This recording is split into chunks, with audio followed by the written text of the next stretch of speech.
The town of Witherbay was a jewel in the sea, its plantations green, its plains radiant, its shores kissed by clear waters. From a distance it looked like a paradise. But its beauty was a prison. The people were isolated from the vast mainland, where markets, resources, and riches lay. Two master craftsmen, Aaron and Balin Orstone, were renowned for their boat crafts. Their fathers and forefathers had been boat makers, a line of craftsmen stretching back as far as the elders could remember. Each generation shaped wood with the same instruments, spoke the same wisdom, and told the same stories passed on about the sea. Their boatcraft was not just a skill, it was an inheritance. For centuries, the islanders had sailed the crafts of the Oarstones to fish and visit the edges of their small world. But they hardly crossed to the mainland. Many tried. Each voyage ended the same way. Midway across, heavy storms rose without warning, and waves swallowed the boats, dragging crews into the deep.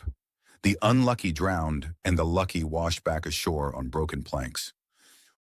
Over the years, whispers turned into conviction. "There is a sea monster guarding the way," the islanders repeated.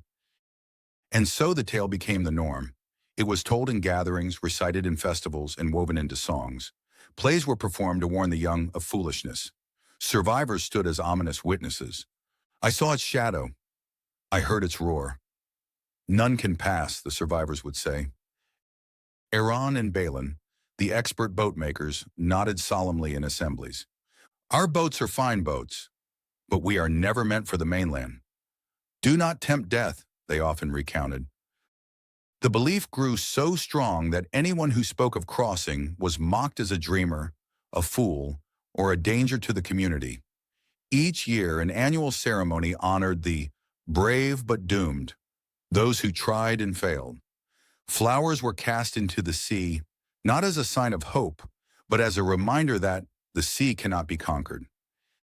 The elders also tell of merchant ships that sometimes stopped to trade, and as an act of kindness, would offer to take an islander across to catch a glimpse of the mainland. Years later, when the ship returned, so too would the islander. And so the people learned to wait for the chance of a passing ship. One day, two young islanders, Cale and Doran, began to ask questions. They said among themselves as they watched a merchant ship far away at sea. "The merchant ships pass these waters," Cale said. "The elders tell us of sea monsters, but how do the ships come and go so freely?" It was as though a long-locked gate gave way in Doran's mind, and he said, "Perhaps it was not monsters, but the weakness of our boats. If their ships could endure, then maybe stronger boats could carry us too."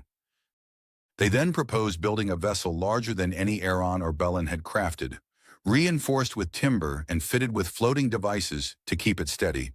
The townsfolk laughed and said, "Madness! Even Aaron and Balin could not succeed. Who are you to try?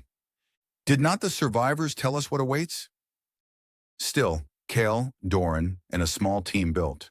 They toiled by the shore, gathering timber, shaping beams, ignoring ridicule. People visited just to scorn. "Better to dig your own graves here than at sea," the mockery rang out. But at last the day came. Cale, Doran, and a small team set sail, and the town mourned them as though already dead. The storm struck, but their boat, heavy and wide, endured. The waves broke against it, but it did not break.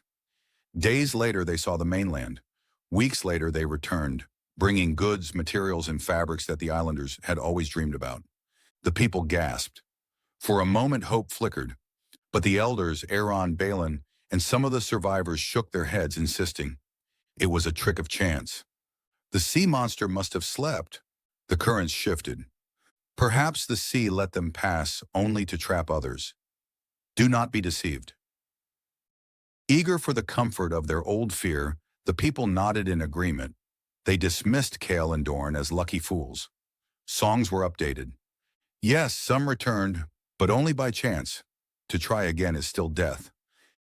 And so, Witherbay remained what it had always been, a green island bound in invisible chains. Surrounded by the beauty of the sea, its people chose to stay isolated. Not because they could not cross the sea, but because they believed they could not. The craftsmen, the elders, even the survivors all knew deep down that if they ever supported the building of bigger boats or ships, the islanders would cross the sea freely. But they would rather feed their fears than feed their hopes, because fear had become safer, easier, and far more familiar than freedom.